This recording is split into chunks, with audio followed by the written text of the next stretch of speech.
Good morning, everyone. My name is Mirosława Hanusiewicz-Lavallee, and I'm delighted to be here. Thank you for this honor and invitation. I'd like to present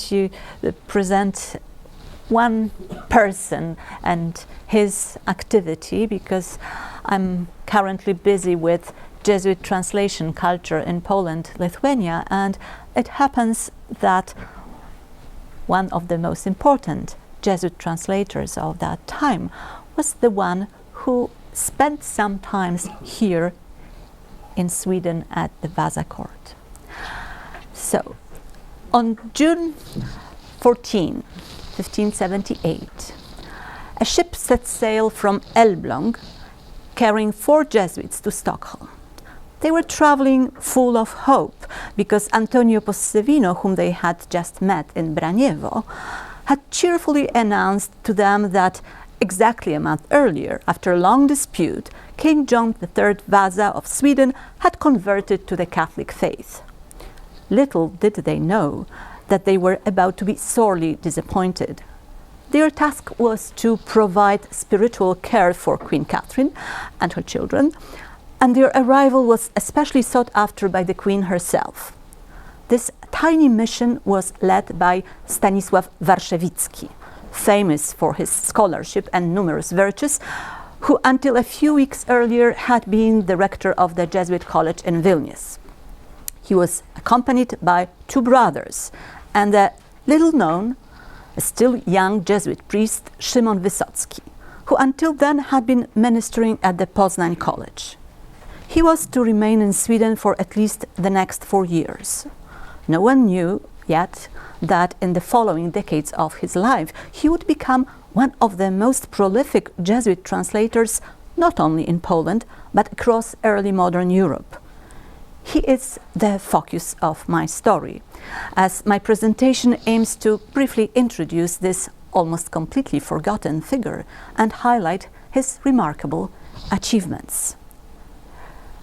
Szymon Wysocki was born in 1546 into a wealthy, noble family, the son of Franciszek Wysocki, who bore the Odrowąż coat of arms. This is Odrowąż. In the village of Kurzany in present-day Ukraine. As a hereditary estate, it belonged to the Wysocki family. According to Bibliotheca Scriptorum Societatis Jesu, his mother, who was widowed early, spared no effort to raise her children in great piety. 3 of her 4 sons chose the religious path. 2 became Franciscans, while Szymon became a Jesuit. Following his education in Lviv, he briefly studied humanities at the Krakow Academy. His entry in the Album Studiosorum indicates that he paid 7 grosze for tuition in the winter semester of 1565. It was around 1568 that he was ordained a deacon and offered a lucrative Lviv canonry. Due to his humility, he declined to accept. The benefice was previously held by his friend, Piotr Skarga. Nevertheless, it was Wysocki's inspiration that ultimately led the 2 friends to join the Society of Jesus, as told by Jan Bieżanowski in Vita Petri Skarge. In February 1569, they arrived in Rome and were admitted to the novitiate by General Francisco de Borja. The Roman college was where Wysocki studied moral theology and was ordained a priest. But as early as June 28, 1571, he was already in Poznań assisting Jakub Wujek, whose mission was to establish the college there. Wysocki's pastoral ministry in Poznań was centered at St. Stanisław Church, as per Wujek's testimony. His primary duties included catechizing and hearing confessions, though he also engaged in charitable activities, notably during the 1573 plague. His compassion for the poor, the weak and the sick was a defining characteristic, frequently highlighted by past biographers. He is commemorated as Pater Pauperum in the Bibliotheca Scriptorum Societatis Jesu. Those Poznań days got him in trouble too. Having placed trust in the purported visions of Abraham Zbonski, a former Calvinist who foretold his appointment as Bishop of Poznań and his own accession to the Polish throne, Wysocki endorsed his unconventional political agenda, subjecting himself to public ridicule.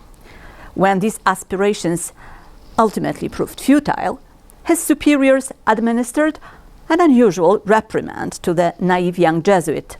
They led him to the altar for a mock election, where he was symbolically elected bishop and crowned with a paper mitre. This anecdote may be reflected in Wysocki's 18th century biographies, which recount that the already 70-year-old Jesuit, deceived by rumors of his impending appointment to the Kamieniec bishopric, donned a paper mitre and sat in the refectory to his greater embarrassment. My recent research has revealed that it was during his ministry in Poznań that Wysocki commenced his career as a translator. His initial work, Nauka chrześcijańska albo Katechizmik dla dziatek, Christian Doctrine or Catechism for Children, was a translation of Diego de Ledesma Doctrina Christiana, under whose guidance Wysocki had recently studied at the Roman College. It was prepared in collaboration with Wujek. Besides the catechism, the booklet included translations of various excerpts from the writings of Thomas à Kempis and Louis of Granada. It was later based for Mikołaj Zdałksza, who translated that via Polish version into Lithuanian. With those additions by Louis of Granada, it wasn't recognized before. Wysocki's interest in these authors, who were highly significant to the Jesuits, led him towards further translations. It is highly probable that the translation of De Imitatione Christi, which appeared in Kraków in 1572, usually attributed to Jakub Wujek, is also a result at least of their collaboration, maybe even done by Wysocki himself. As I managed to establish, Wysocki's work is also a translation of Louis of Granada's Libro de la Oración y Meditación, published in 1577 in Poznań, anonymously, under the title Zwierciadło człowieka chrześcijańskiego. Despite its anonymous publication, this work had long been mistakenly credited to Stanisław Warszewicki, who had previously translated Louis of Granada Guia de Pecadores into Polish in 1567, prior to his entry into the Jesuit order. Thus, two experienced translators were aboard that ship bound for the shores of Sweden in June 1578. Warszewicki, nearly 50 years old, who had already gained recognition in Europe for his Latin translation of Heliodorus Ethiopica, and Wysocki, who was almost a generation younger. In Sweden, the Jesuits encountered a significantly more challenging situation than Possevino had described. The king anticipated that Rome, rejoicing in his alleged conversion to Catholicism, would grant certain dispensations regarding the use of both kinds of communion, priestly celibacy, and the use of vernacular in liturgy. Upon not receiving a favorable response, the king's impatience and hostility towards the Jesuits grew with each passing day. As confessors and chaplains to Queen Catherine and her children, their duties were strictly pastoral. However, Warszewicki was occasionally invited by the king for theological disputes and initially acted as an intermediary between him and Possevino, who was tasked with securing the king's desired dispensations in Rome. The situation deteriorated, and over time, the Polish Jesuits faced increasing obstacles and humiliations. While little is known about Wysocki's personal involvement during this period, according to the Bibliotheca Scriptorum Societatis Jesu, he was sometimes not afraid to rebuke the queen with harsh words, although he was more lenient with the prince. And I'm quoting, "And on the solemn day of the assembly, he allowed him to obey his father's orders, who had summoned him to listen to a heretical sermon." This brief reference underscores the climate of conflict and tension precipitated by the Jesuits' presence at the Swedish court. Furthermore, subsequent 18th century Polish Jesuit sources present a divergent narrative regarding Wysocki's interaction with Prince Sigismund, particularly his challenging decisions between filial obedience and adherence to Catholic orthodoxy. Jesuit Kasper Niesiecki described Wysocki in the following manner. I'm going to read only English translation. Sent to Sweden by rule of obedience to Queen Catherine, when Sigismund, the royal prince of Sweden and later king of Poland, by order of his father, who was entangled in heretical innovations, had to assist his father in a heretical sermon, although himself he had from his mother's Catholic upbringing, Father Szymon, after he finished celebrating the Mass, when Sigismund wanted to kiss the paten, did not allow him to do so. When Gregory XIII, the Pope, learned of this act, although he considered it very bold, he praised it as necessary at the time to disgust the young lord with similar acts from which the rightful Catholic faith instilled in him with mother's milk would have become impaired. Polish Jesuits persisted in Sweden despite the challenging conditions created by the hostility of John III and the rising influence of Charles Suderman, and they were staying until Catherine's death in 1583. Following this, Szymon Nikowski, another Jesuit who had taken over from Warszawicki in 1580, continued at the court as Sigismund's tutor until 1585. However, according to Jesuit historian Stanisław Obirek, Wysocki departed Sweden as early as 1581. Though I'm not sure about that date. It is reported that he served as chaplain to the Brigittine nuns in Vadstena towards the end of his stay. It seems that following his return from Sweden, he resided in Kraków for a brief period, departing for Rome around 1583, where he served as penitentiary to Polish pilgrims at the tomb of St. Peter's. By 1584, he was directed to Vilnius, where he remained until the end of the century, serving as a rector of the Jesuit church, prefect of a students' dormitory, and seminary. His most significant charitable foundation, because he came from wealthy family, the St. Lazarus Hospital and St. Stephen's Church in Vilnius, dates from 1600-1603. Shortly after that, Wysocki had likely relocated to Lublin, where he served as a spiritual father of the Jesuit college. His subsequent position was in Kalisz, and his final residence was the house of the Provost at St. Barbara's Church in Kraków. He lived to witness the canonization of Ignatius Loyola and passed away on June 12, 1622, 3 months after this significant event for the whole Jesuit order, in a reputation of sanctity. Peter Burke, in his seminal article, The Jesuits and the Art of Translation in Early Modern Europe, identified Wysocki as one of the leading Jesuit translators of the early modern period, stating, 10 individuals produced at least 172 translations, nearly 30% of the total. The highest number of texts translated by a single individual is 30, in the case of the Fleming Franz de Smet, followed by 23, the Pole Szymon Wysocki. The figures cited by Burke in his notable study are generally inaccurate, and his reference to Wysocki is no exception. However, it is important to note that the complete collection of the translational works still contains some enigmatic elements. The initial record of Wysocki's work is found in the 1676 edition of Bibliotheca Scriptorum Societatis Jesu, listing 32 items, of which only 2 are original works, 2 sermons.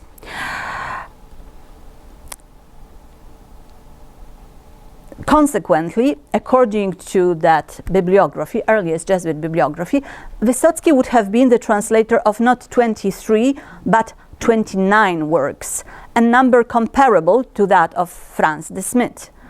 The issue, however, is that the Bibliotheca Scriptorum, its list of approximate titles of Wysocki's works, is given in Latin translation, which complicates precise identification. Thus, the most comprehensive list of his works to date, found in the Słownik Polskich Teologów Katolickich and compiled by Ludwik Grzebień, lists only 25 translations, including two that remained unidentified. In my recent investigation, I successfully appended 4 additional titles to this catalogue, yet it still remains perceptibly incomplete.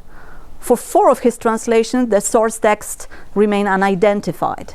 Additionally, one work mentioned in Bibliotheca was not located, yet there exists an additional translation not referenced by Bibliotheca that was undoubtedly authored by Wysocki.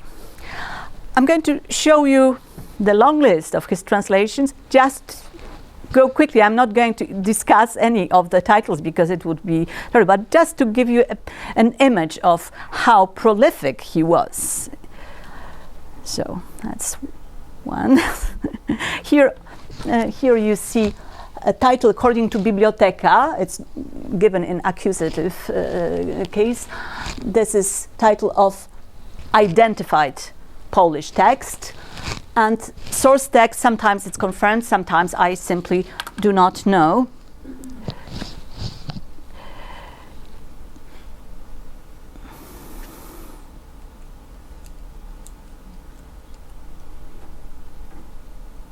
Okay. While this extensive list may initially appear impressive, it can be misleading. Some translations included are fragmentary, often serving as supplements to more comprehensive texts. When considering the volume of printing sheets Wysocki utilized for his translations in comparison to other translators, who meticulously translated fewer but more substantial multi-volume works sometimes, his status as the most prolific translator becomes questionable. Although he undertook the greatest number of titles, this does not necessarily equate to translating the largest volume of text. His translation strategy is emblematic of the first generation of Jesuit translators in Poland-Lithuania, a group in which he definitely stands out as the most significant figure. This is evident in his preference for a genre I termed translational compilation, characterized by the integration of translated fragments from various works into new compositions and employing paratexts to guide readers towards a specific interpretive perspective. This genre assigns the translator the role of a de facto co-author of the text, making it suitable for one aspiring to be a spiritual director for the readers and consciously guiding their interpretation. Wysocki's understanding of his translation tasks in this manner is demonstrated by the nature of the works he translated, which predominantly fell within the broad theology of spirituality and frequently provided models for meditation and mental prayer instruction. He primarily translated from Italian, occasionally from Latin into Polish, but never from Polish into Latin, a direction quite commonly pursued by other Jesuit translators. He believed that vernacular literature advocating for personalized devotion, inclusive of meditation practices, was essential for engaging the most marginalized segment of the literary audience, with a particular emphasis on women. Was it during his tenure in Sweden, serving as Queen Catherine's confessor and chaplain to the Brigitte nuns in Vadstena, that his sensitivity to the needs of women seeking religious literature was heightened? The issue was undoubtedly present, as evidenced by comments from another notable translator of that time, not a Jesuit, this time Wojciech Pakost. In the preface to one of his works dedicated to the Benedictine nuns, he expressed undisguised indignation that so few authors were willing to degrade themselves by translating books for women, including nuns. Without access to religious books, he argued, these women, despite their cloistered existence, and I'm quoting, do not become any holier until death, and are like kitchen equipment, cauldrons, pecks, cordage, curtains, and poles without attachments, end of quotation. Wysocki, however,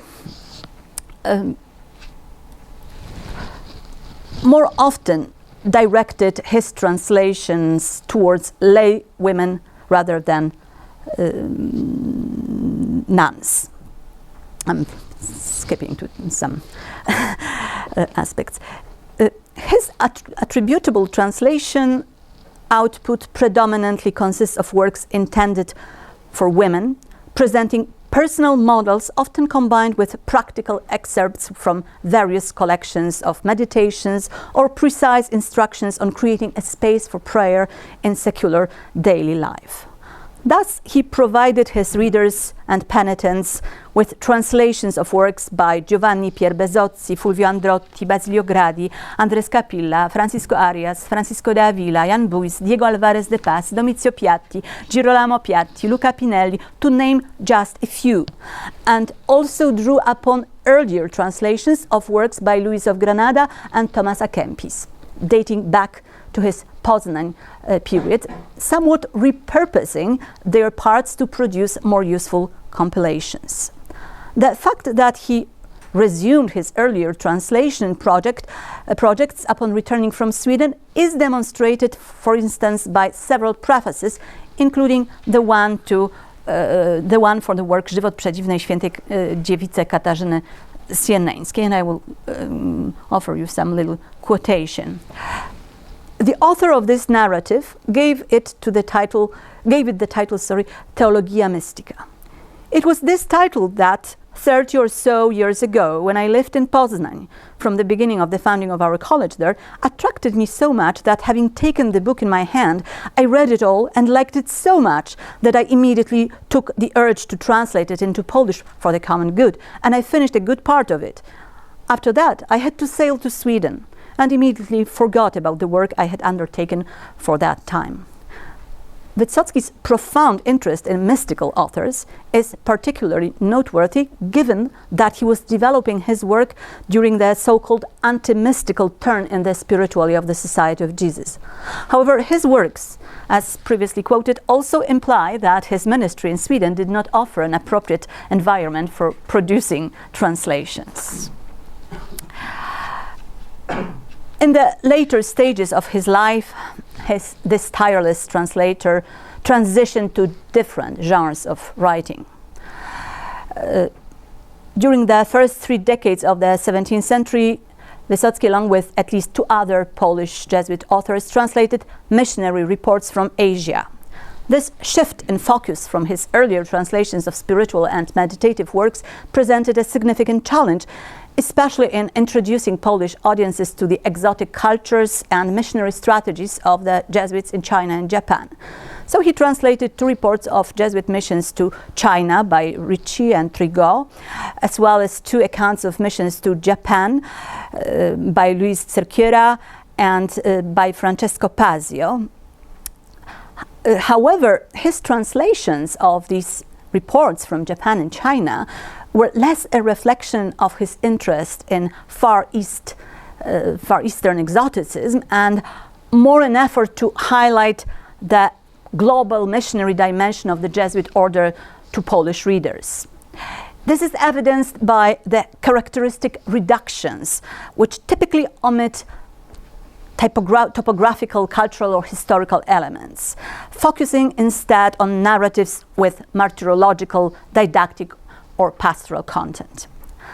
And while Wysocki did not personally embark on missions to distant lands, it can be argued that his years in Sweden provided him with a profound understanding of the missionary and global responsibilities of the Society of Jesus, as well as practical experience in navigating a foreign and often unfriendly environment. The prefaces to his translations of missionary reports to Asia more than once allude to unspecified Protestant countries where the true faith also endures persecution, suggesting that these nations should feel ashamed by the testimonies of neophytes from regions that had not previously known Christ.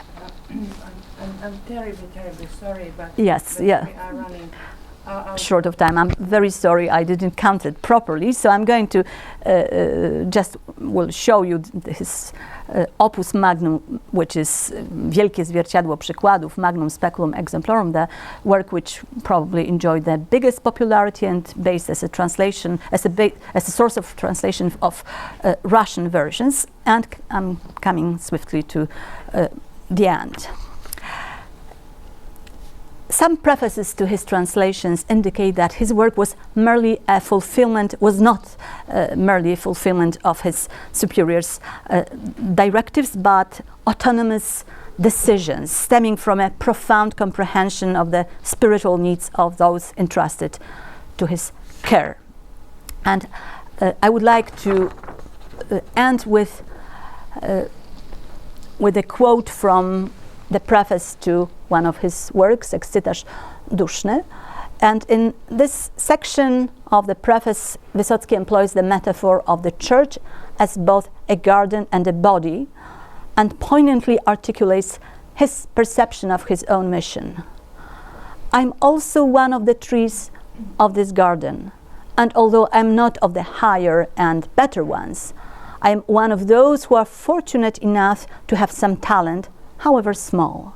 And since I am also a member of this body, though not an I or any other superior and nobler, it seemed to me that I should bear some fruit and trade with the little that I have in my hand, doing what a priest and theologian should do, because despite my merits, it pleased God to honor me with this name. Thank you very much. I'm sorry for having it so long.